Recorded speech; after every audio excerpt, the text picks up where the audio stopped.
Welcome back, everyone, to the Bush League Huddle Fantasy Football Podcast. I am Nacc, and I'm joined by my two guys here who are sad today after another Giants loss. Maybe not, because it's seems like they want to tank for Sanders, so maybe not very, very sad. Still Those are my represent. co-hosts and good friends, Raj and Fab. What's up, guys? What's up? Week 8 is already officially in the books, and we have a great show as we move into week 9. And with our very popular Love Hate segment, where we outline the matchups we love and the matchups that we hate. Also, if you missed our Week 8 Sunday recap, we broke down the big winners and losers, so be sure to check that out. We cover a ton of players and their outlook for the rest of the season. Before we get into it, guys, again, quick reminder, don't forget to rate, follow, and subscribe. Find us on Apple, Spotify, YouTube, Instagram, TikTok, and Twitter. Stay locked into those channels. As usual, we'll have a ton of content throughout the rest of the week. And guys, ever wonder where the player projections come from? Introducing League Champ, the easy to use tool that enables users to turn their players into rankings and projections. With in-depth analytics, injury analysis, and weekly floor and ceiling ranks, you'll never miss a beat this fantasy season. So, guys, download League Champ today from the Apple Store or Google Play, and also check out their podcasts available on Apple Podcasts and Spotify. Very, very excited for League Champ. Before we get into the pod today, we have some breaking news. Anthony Richardson has been benched, in favor of Joe Flacco. I think most of us could have seen that coming. I think Steichen had no choice before maybe potentially losing the locker room. So I don't think anyone could really fault him there. Obviously, probably maybe even his job on the line. So I think it was a move that needed to be made. I think Flacco, in his role as the backup, came in and has thrown for 7 touchdowns versus 1 interception and is completing, I believe, 66% of his passes, whereas Anthony Richardson has like the reverse stat and as we mentioned yesterday, completing only 44% of those passes. So I think good move by the Colts. And also we have a trade. I mentioned yesterday, Adam Schefter was saying that Deontay Johnson was going to be traded before the end of the week. He was traded today to the Ravens. The Ravens sent a 5th-round pick to Carolina in exchange for Deontay Johnson and a 6th-round pick. So a little bit of mid draft pick swaps for Deontay Johnson. What do you guys think of that trade? I love this for Lamar. Like Lamar's already on a ridiculous pace from a passing perspective, and just overall he's playing very very very good football, both real life and fantasy. And I think this just elevates him even higher. I think he's primed for the rest of the season to go on a ridiculous tear and really put together that MVP season that we all know he has in him, and now he can actually put up the numbers to support what he has in him. So I love this for Lamar.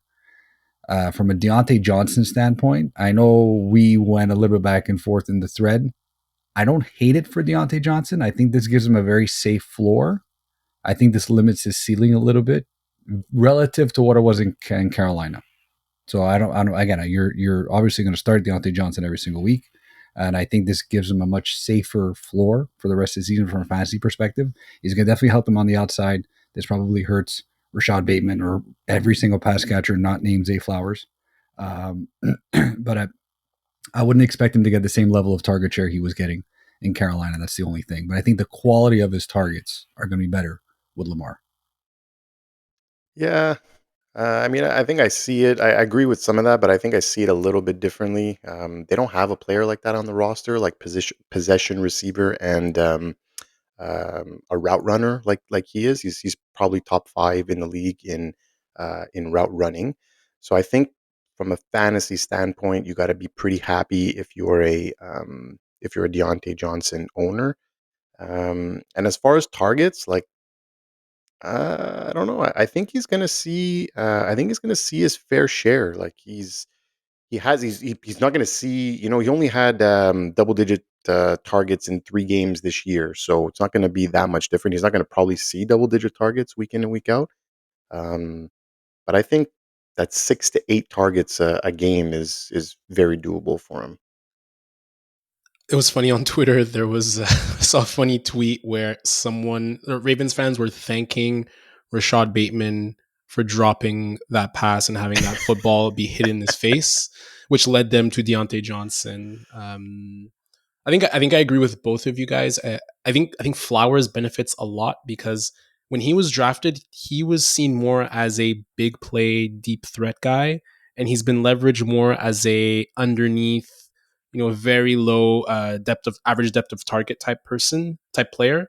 And I think that's where Deontay Johnson absolutely thrives. So I think I see Deontay Johnson getting more of the underneath routes, and Zay being more utilized for more yard after catch, more downfield plays. And I think that's where the tight ends are probably going to take a step back, and obviously Rachaad Bateman taking a step back. One thing I was surprised of was how much both guys play in the slot, actually. Flowers, I think, has been playing in the slot 65% of the time. Deontay Johnson, maybe I was actually surprised Deontay Johnson plays more out wide, but I think those guys are very interchangeable.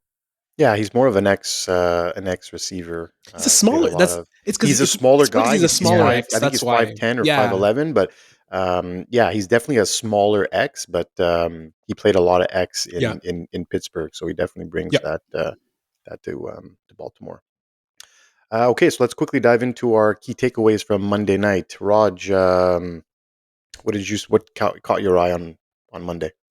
Yeah, for me, it's Najee Harris. I think he's finally having the breakout season we've all been waiting for, and it's making me wonder, why didn't Arthur Smith deploy Bijan Robinson this way this entire time last year? Like really feeding Harris, and we're seeing he's finally showing he could be the lead back that we always thought he was. I think the start was slow, was inefficient, but he's really flipped the script over his last 3 games. He's absolutely on fire. 3 straight 100-yard rushing performances, averaging 18 carries in those games, 107 yards rushing, 2 touchdowns, and nearly 6 yards per carry. It's actually the first time since his rookie year in 2021 that he's hit 100 yards 3 times in a season, and he's done it 3 times in a row.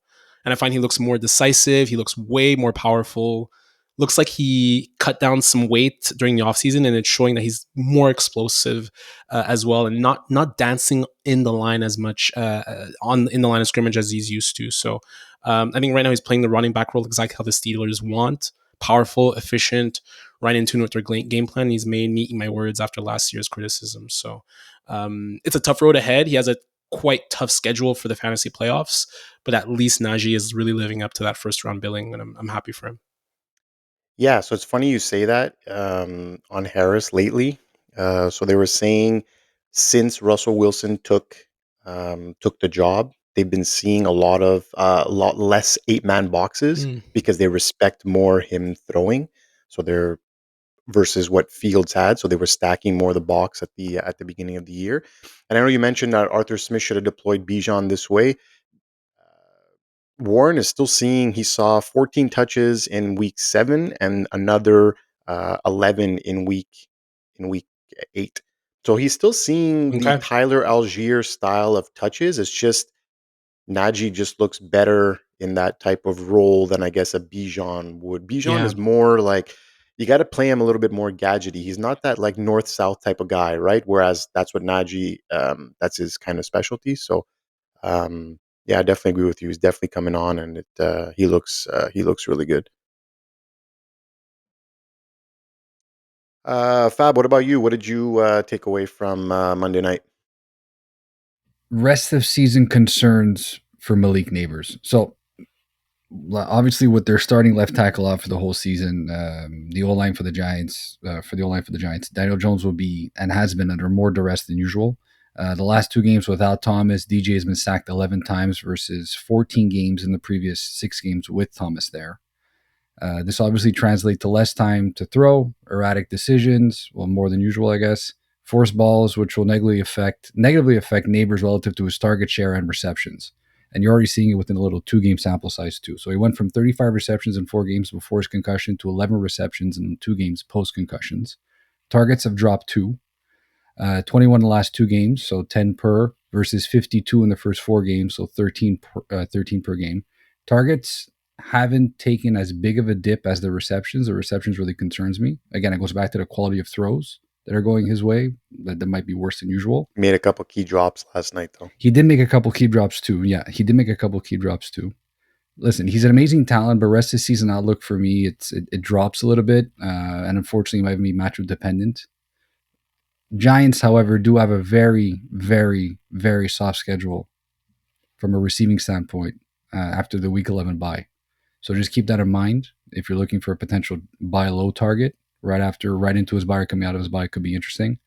But yeah, unfortunately, I'm a Malik Neighbors owner and I'm a fan as well, and it's tough. It's tough to see talent not perform, I guess.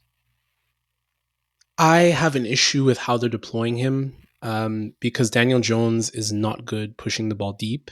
And I'm looking on PFF right now, and his average depth of target has increased not considerably, but it's been increasing every game since his basically just before his concussion. And I don't understand why they don't deploy more on the underneath stuff because Daniel Jones just can't get the ball downfield. He always targets Wandell on the underneath stuff.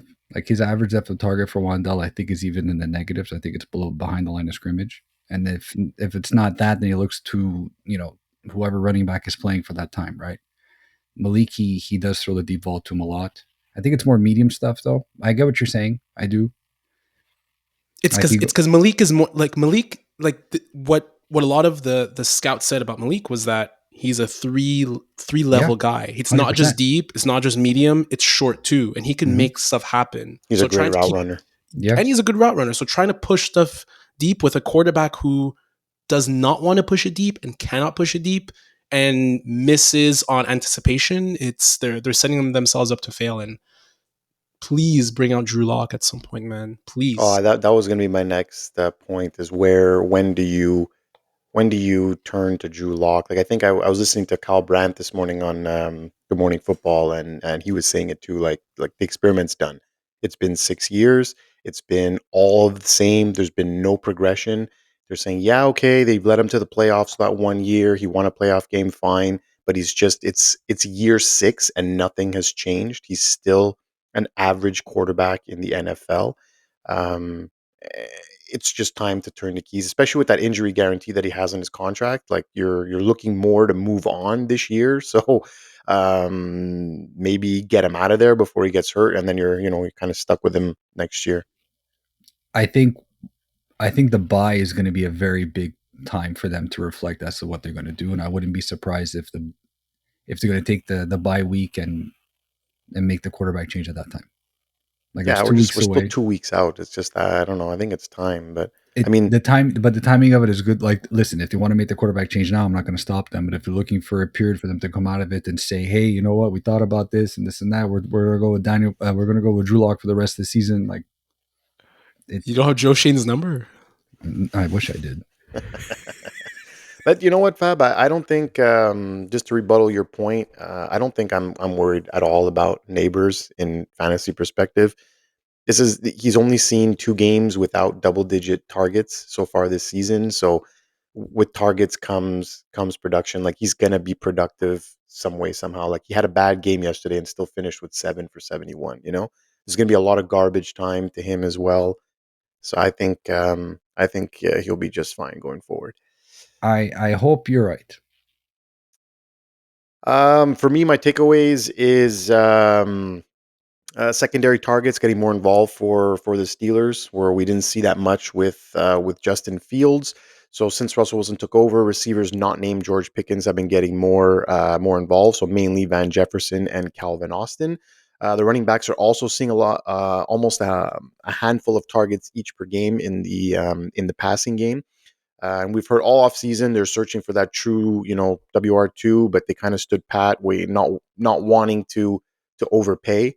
This offense has back-to-back 400 yards of offense for the first time since 2018, and that's the third already this year under Arthur Smith. Whereas the past 3 years they had 0 under Matt Canada. So Look, Pickens and Jefferson each saw 53 snaps. Both ran 29 routes. Both saw 5 targets.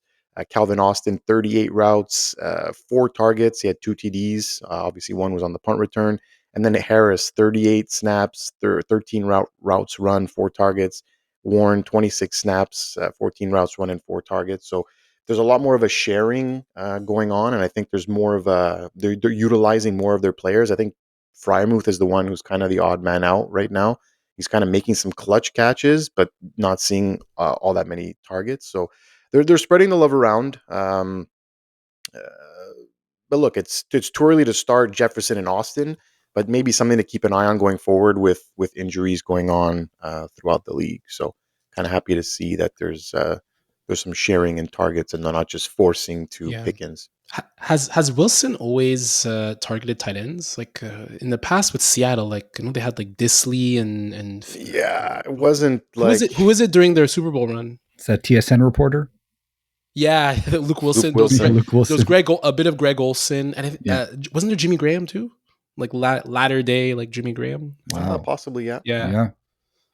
So it makes sense. But he was never like a huge targeter of tight ends, right? Like he's known to throw the ball outside, exactly. Right? So his primary receivers are the ones who benefit, and we've seen it the last 2 games where he's like that moon ball is still alive and well, right? So, I don't know. It's nice to see them sharing the ball around instead of forcing and force feeding one person and in double coverage and stuff like that. So, so that does it for our takeaways from Monday Night Football. Some injuries to note. There's Tyrone Tracy Jr., who looked excellent yesterday.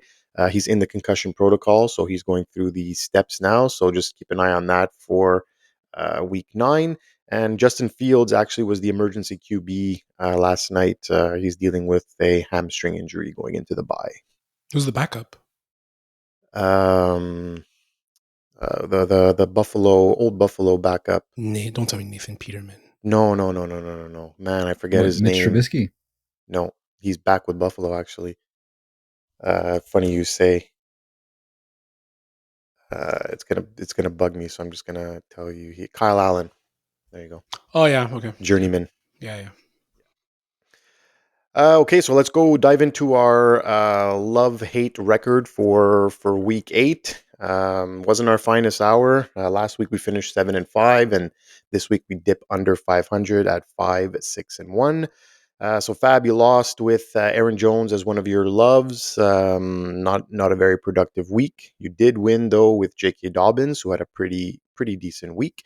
League winner. I had Jaden Waddle, and Tyreek Hill, 8.5 and 13.2. So I'm definitely not taking that as a win. Pretty disappointing with Tua back. So, but I did win with Kirk Cousins, 32.64. I think, as we mentioned yesterday, I think it's 65 points, or almost 70 points in 2 games versus Tampa Bay. Rico Dowdle is late inactive Sunday Night Football, so we'll give you a push on that one. But you hit on your boy Cedric Tillman, who went off for almost 30 points on Sunday and looked good doing it too.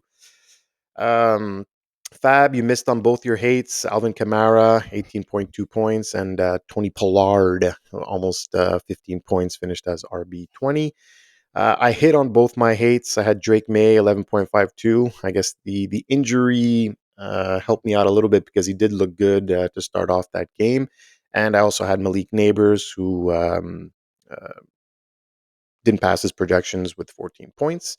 Raj, he took a little bit of a huge L on the hate category. Matthew Stafford, who ran rampant on Thursday night, almost 30 points.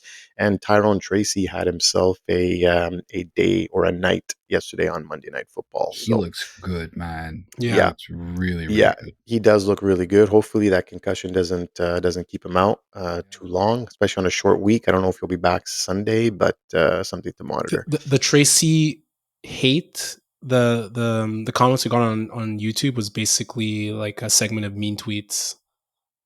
Like that and TikTok. People let us have it for that one. That one good. blew it's up. All good. We deserve it. I woke up this morning keep us accountable. I woke up this morning to a multitude of notifications from TikTok, and all of them were just It's like you guys missed this wrong. one. You guys You're are wrong.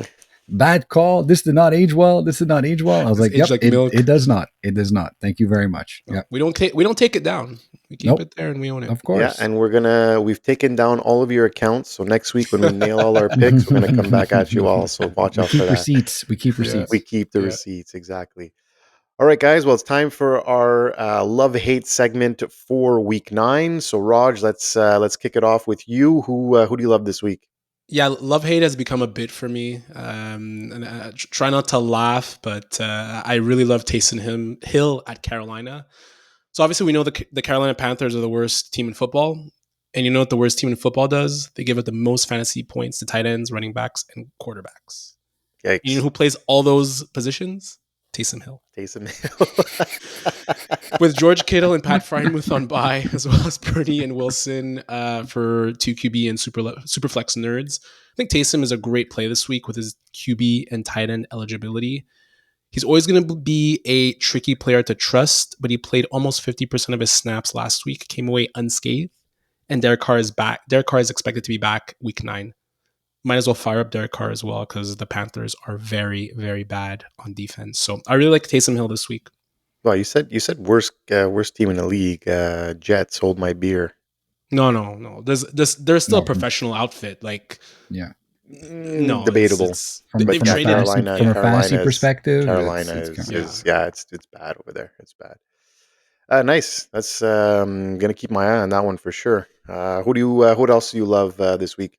Yeah, one that's a little bit more realistic, to be fair. No, I'm kidding. But seriously, Joe Flacco against the Vikings. So with the news that Flacco will be starting this week, it's time to fire up Joey Flax, Josh Downs, and Michael Pittman. The Vikings defense has allowed Jared Goff and Matthew Stafford to each pass for 4 TDs in back-to-back weeks. And it's starting to feel like Brian Flores' blitzing scheme has been solved. They've been a bend but not break defense, but lately they're getting gashed on big plays and giving up the second most air yards in the league. And you know what the Colts do best?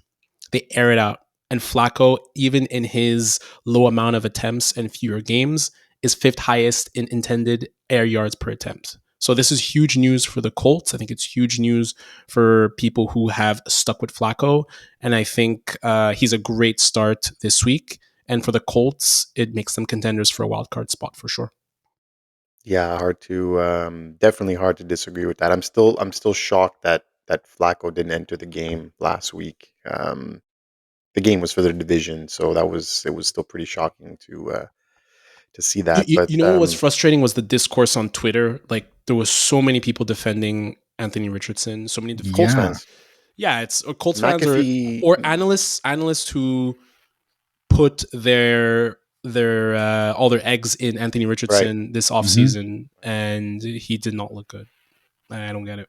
Well, Pat McAfee got roasted too for calling him, soft and this, and like you don't come out of the game, and like Indy fans are like all over him, and I'm just like, guys, are we watching the same thing? Like, I understand you're a fan, but at the end of the day, like, you want your quarterback tapping out, 22-year-old guy like tapping out in the fourth quarter because he's tired? Like, that's not a winner, guys. Like, is it just me, or is it just? No, it's ridiculous. Anyways, yeah, good call on Flacco, Raj.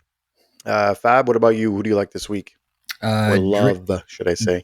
Drake London. Love me some Drake London versus Dallas. In the last 2 weeks, not counting the bye, in the last 2 active weeks Dallas have played, the Dallas cornerbacks have surrendered a QB rating of 125 on average, and none of their starting cornerbacks have been rated better than 60 on PFF. Actually, they're rated the third worst overall. Kirk is a surgeon in the pocket as of late, and although Drake fell well short of his average targets last week versus the Bucs, I think there's a bounce back game versus Dallas. Dallas are still missing Micah Parsons, Deron Bland, DeMarcus Lawrence is on IR, obviously. London paced the entire team in targets last week for 6, only 1 behind Bijan, so I'm not concerned about his usage at all. I think it was just more of a Mooney and a Pitts week. Drake still leads the team by a wide margin in targets, receptions, receiving yards, and TDs. I think he gets back to his wide receiver 1 stats this week, and I like him a lot versus Dallas this week. No, you love him a lot. I love him a lot. Did you guys see the sorry to interrupt you, Raj. Did you guys see the rebuttal that Trayvon Diggs had to the reporter in the locker room? Yep. These nuts. It's yep. so stupid. It's dumb. It's great. Honestly, it's a great soundbite. But Oh no, 100%. classic Cowboys. Yeah. But Yeah. Fab, you're not concerned that Kirk Cousins has been basically mediocre when he's not playing the Bucks? Well, if you look at all of the game, well, listen, just look at all of Drake London's games apart from last week, and he's been super consistent on targets, on receptions, on TDs, and on yards. So if anything, give me a mediocre Kirk Cousins, and I know Drake London's going to have a good game. Interesting. Who's the second guy you like this week?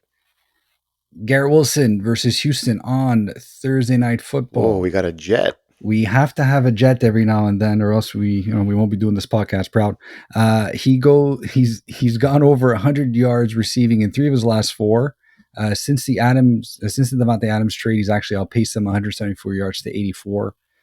He was averaging 10.9 fantasy points in weeks 1 to 4, and now he's at 20.8 points in weeks 5 to 8. So he's been going off lately, and he's definitely benefited from having Adams on the opposite side of him to take away some of that heavy D coverage. Houston have surrendered the second most passing TDs all year at 16, and I think Wilson takes advantage of that this week. Despite being rated as very good in coverage, Houston are still giving up the 8th most fantasy points to wide receivers. I think Wilson, again, outplays Davante Adams this week, gets in the end zone, and gets you wide receiver 1 numbers. That's another one where we were a little bit off. I remember there was chatter, and he was going to be the number 3 option, and I think it's really benefited him because now the coverage shifts to Davante Adams, so giving him much more respect. So he's thriving with less coverage or less double teams on him, whereas Adams is now seeing those. But yeah, I definitely agree. I think that's a good call on Garrett Wilson on Thursday night for sure. Do we think the Jets become sellers if they lose this game? No. You have to go down with the ship at this point. You guys, you invested. First of all, even if you try to be sellers, like who you selling, and everyone knows that there's no one paying the price that you're gonna ask for. Davante Adams, my next chapter. Yeah, no, but imagine them putting Davante Adams out there. You think a team is going to give anywhere close to a 3rd round pick for Davante Adams? They'd be lucky to get a 5th for him at this point. But the Jets do have a soft-ish schedule for the rest of the way, for the rest of the season. Fab. Don't do this. I'm just gonna stop you right there. Thank you for your Garrett Wilson input. They're 2-6. They're done. Guys, you never know, man. They can go on a run. Yeah, a run. I'll show you. I'll go on a run after this pod. 5K, fast. My first love of the week is going to be DeAndre Hopkins versus the Buccaneers on Monday Night Football. So he saw 3 targets and caught 2 of them for 29 yards in his debut with KC. He was only in on a handful of packages as he was just got there and didn't know the playbook. Played about 32% of the snaps. So a veteran like him should now be up to date, pretty much 80 to 90%, if not 100% of the playbook. So I expect him to play closer to 70 to 80% of the snaps on Monday night. And Andy Reid also came out and said today that you could expect a lot more DeAndre Hopkins this upcoming week. So with the wide receiver room looking like an infirmary, Hopkins should see many more opportunities, and the Buccaneers are giving up the 5th most fantasy points, to wide receivers. So I would start him with great confidence in Week 9. Yeah, no, a lot of those fantasy stats are juiced up thanks to Kirk Cousins just going off on the Buccaneers defense every other week. But no, this is a great call. And I think Mahomes last week was the first time all season he actually had 20 fantasy points on the year. So I think he's a sneaky good start as well. So I definitely agree with this. Yep. Start him up.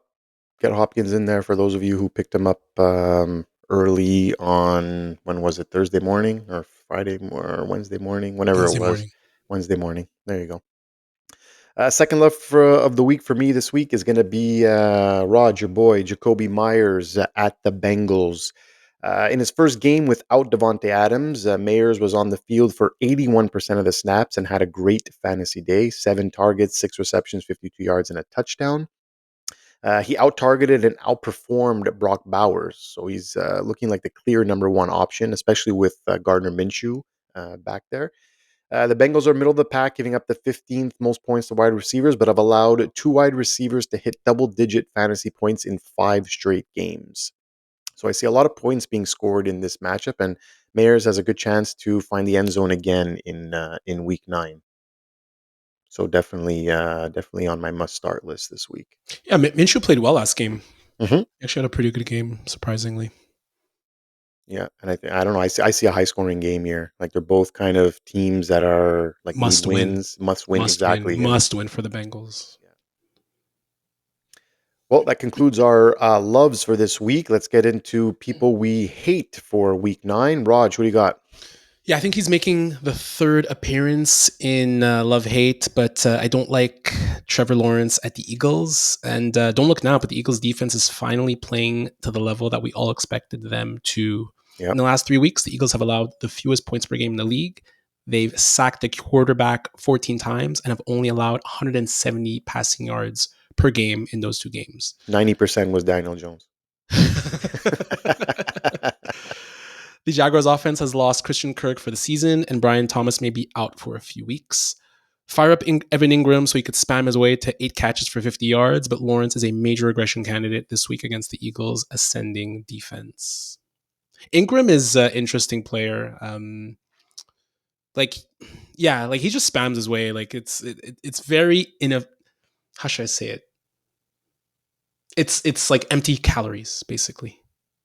He's like the Big Mac of empty calories of the tight ends. And with Kirk out, though, I do see him being the benefactor because he's kind of that underneath guy with Kirk on that front. But yeah, this team is we're just waiting for Doug Peterson to get fired at this point. Oh yeah, I think I'm pretty sure he lost the season, but it's his final one for sure in Jacksonville. But great call. I hate this matchup at Philly for sure. I definitely Jalen Carter would look at other options if you have. Yeah. Who else do you hate this week, Raj? Yeah. So don't like the matchup between Amari Cooper and the Dolphins. Cooper is a very talented wide receiver, one of my favorite wide receivers to watch when he's on, but often frustrating as a fantasy option. He kicked off his Bills debut with an impressive 16 points, but fell flat against Seattle. Despite logging a 92% snap share, he just had 2 targets and a single catch for 3 yards. This week, he faces a Dolphins defense that allows the second fewest fantasy points to wide receivers per game and is notably more vulnerable to the run than the pass. Given Cooper's inconsistency, is a risky play this week against Miami and should likely be avoided, in my opinion. Yeah, I don't like the matchup either, to be honest with you. Just very up and down player, and like I've had Amari Cooper for a few years, and you just never know when he goes off. He's becoming boomer bust, right? Big time boomer bust guy. Big time. Yeah, I see it a lot. It's happening. Great, thanks, Raj. Let's move on to Fab. Who do you hate this week? Tua Tagovailoa versus the Bills at the Bills. So Raj, a little piggyback off you there. It's great to see Tua back and healthy again, and for all accounts, he did have a decent first game back versus Arizona, threw for 234 yards and a touchdown with 13 rushing yards on the ground. But he faces a Bills D that's giving up the 6 fewest fantasy points to a quarterback, and have only surrendered a multiple TD passing game twice this season. Buffalo D are actually tied for third in the league with 8 interceptions on the year to opposing quarterbacks, and they're allowing opposing quarterbacks to have a passer rating of only 83, which is top 10 lowest in the league. Bills D are good, and the last time Tua played them, which was at home in Miami, he put up 8.3 fantasy points. So now he's going into enemy territory.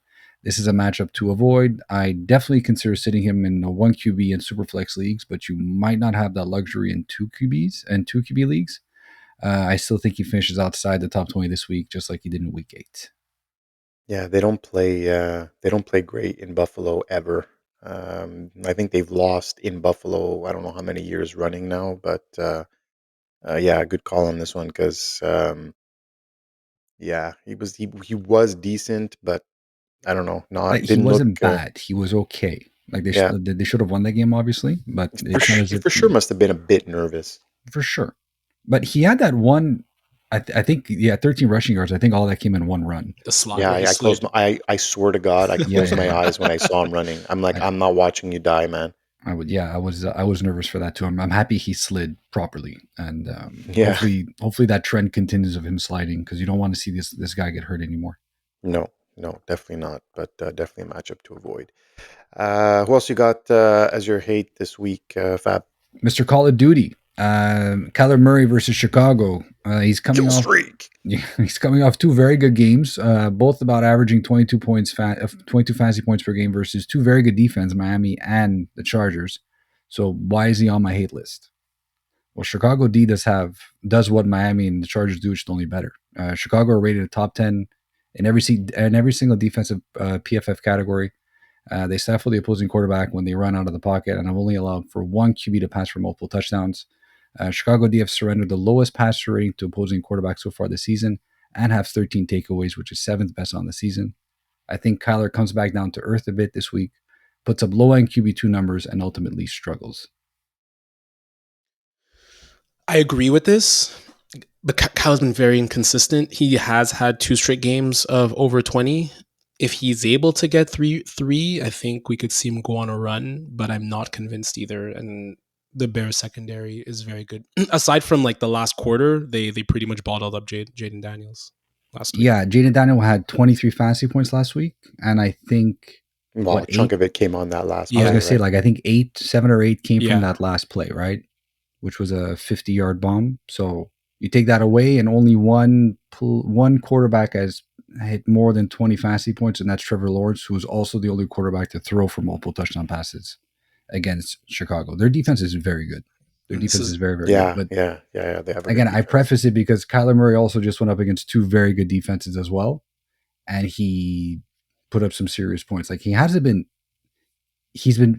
lot of up and downs with him this year. Like, right now he's on an up, so maybe this turns into a down, because even after this he has the Jets, right? So it's not as if he has a very easy schedule coming up, but we'll see. We talk about the Jets defense as if it's like it's not the same. It's just exactly. It's not the same. From a fantasy perspective, though, allowing for points against a quarterback, it's not a bad defense. Sauce Gardner is not having the same year he's having. I think the last few games he struggled. Yes, the last few games he struggled quite a bit. He started off the season really well. The last few takes games a lot of penalties. Yeah, he's off the sauce. That's what it is. Or on. Thank you, Fab. Thank you. I'll go into my first loser of the week, or my first hate, should I say. It's going to be Zay Flowers versus the Broncos. So Flowers has had an up and down fantasy season and has not scored since week 2. He saw 12 targets in week 8 while catching 7 for $115. In week 9, he will get a heavy dose of Patrick Surtain on the outside, and figures to have a hard time putting up those top 20 numbers in week 9. The Denver D gives up the 4th fewest points to wide receivers, and only 3 players have hit 17 fantasy points versus the Broncos all season: Chris Godwin, Cedric Wilson, and Jalen Coker. What do those names have in common? They are the secondary options on their team. So I think Zay Flowers struggles in week 9. Fab, you're gonna take offense to that? Called your boy a secondary option. Cedric Chris Godwin. He kind of technically is, right? Well, yeah, he plays. Yeah, because I don't think Pat Surtain even covers the slot, which is mostly where Chris Godwin operates. Thank you, Fab, for clearing that up. Raj, pay attention. I'm just adding clarity. Take your Stanley Cup ring out of your ear. No, but it's just more to say Chris Godwin is like. Well, he's the secondary option there. Come on. No, yeah. By fine, definition, he's. I'm just saying. I got it. No, I got it. I didn't. For context. Yeah, it was more to put some respect on Godwin's name and not to necessarily poo-poo over your argument about. And it's no disrespect to Godwin. I'm just saying he's the secondary option in Tampa. He was having a strong year before. It'll be interesting to see if Surtain if he plays on Flowers, or if Deontay Johnson even plays. I was gonna. I don't even think he plays. No, I don't think Deontay Johnson, because he was hurt. And apparently, I saw it. Like the Baltimore Ravens Twitter handle tweeted, like, we made the trade pending physical. So If Yes, he's that's hurt true. and can't pass a physical, the trade isn't going to go through. These guys, they passed when it's Yeah, listen, Yeah, it is what it is, but it's happened in the past he where was they hurt. didn't He was pass a hurt, physical. quote unquote. He was hurt. Like like Devontae Adams Devontae was hurt. Adams. We said the same thing yesterday. I think it could have been that, but It's a miracle we'll see. injury. We'll see. You just need to smell the New York air. It smells good. Second player I hate this week is going to be Rachaad White at the Chiefs, Monday Night Football. So after two very solid outings in week 7 and 8, 29 and 15 points respectively, he gets a tough matchup in week 9 versus KC. Most of his points has come as a pass catcher and has been mostly inefficient as a runner. The Chiefs give up the fewest fantasy points to opposing running backs and have held the likes of Henry, Bijan, Dobbins, and Kamara to 13 points or less. He will be touchdown dependent, and rookie Bucky Irving has seen a lot more goal line touches as well. So I definitely don't like Rachaad White's matchup this week. I think you can go on record for the rest of the season that any running back versus the Chiefs defense you Yeah. don't like as a matchup, especially Yeah. what they just did. I think it was a few days ago. And who did they add in the who did they add to the defensive line? Josh Uche. Yeah, like they're just getting better. Yeah, they got him for peanuts. Yeah, the team is really, really good. I think they're just barring injury to like Mahomes. I don't know. I don't see how this team loses, especially like in the playoffs when the time comes. Which It's so funny how, like, in that small span that Mahomes has been on that team, which has been like 6 years now, let's say, it's more from such a pass happy offense, throwing touchdowns, passing touchdowns on the board, throwing for 5,000 yards every single season, to now being so predominantly focused on defense and having a good defense. And it's just pushing that team forward, because you can argue that offensively, like, they're not exactly scaring anybody necessarily. They're getting it done, sure, but it's not like the Baltimore Ravens, right? Or anything like that, like such an offensive powerhouse. And you can see how they just morphed their identity. And I think it's of note. It's something to take note of. Andy Reid, man. Andy Reid, yeah. Guys, they lost their top 4 receivers. Like, that's crazy. Yeah. It's Andy Reid, but it's also Steve Spagnuolo. Like, he Yeah, doesn't get enough credit. Sure. He's a defensive goat. And as you say that, Fab, it's the reverse of the Patriots. Yes. Right? The Patriots started out defense. And Run then once the ball, they got Randy clutch Moss, plays. Yeah. and then once they got Randy Moss, it was all about, that's when it was really all about Tom Brady and throwing it down the field. So it's really interesting. You're right. That's a really, really good comparison, because that's what it's looking like right now. Running the ball, making the clutch throws. Okay, he's going to throw his interception or whatever, but it doesn't hurt them because he knows he has that defense, so he could be a little bit more YOLO with some of the throws I guess he makes. But in clutch performance, in clutch time, when the game's on the line, he's not going to make the mistake. If I'll just say one more thing, it's Mahomes was, throughout the first 3 or 4 years, he was throwing it downfield. And then once the two high safeties started to come through, he kept trying to push the ball downfield. And there was that 1 year where people were wondering whether he was solved or not. Then he came back next year and started throwing it more underneath. And ever since then, he's been more of a take it safe, take the safe play, not going to push the ball downfield. So it's interesting how the two high safety look made Mahomes be maybe like more of a smarter QB, more calm in terms of his approach of throwing it down the field. But you got to evolve. He's maturing too, right? As a human being, like you come into the league, you're young, you're 23, 22, 23 years old. Like you want to prove it. You want to throw the ball down the field. Like all these guys' dreams is to throw passes in the NFL, right? You don't want to be handing off the ball. But as you get older and you mature, you're like, you know what? I'd rather win championships. So if this is the way to do it, like, let's just do it. And that's what they're proving today is exactly what he's doing. Doesn't need to throw 50-yard bombs and whatever.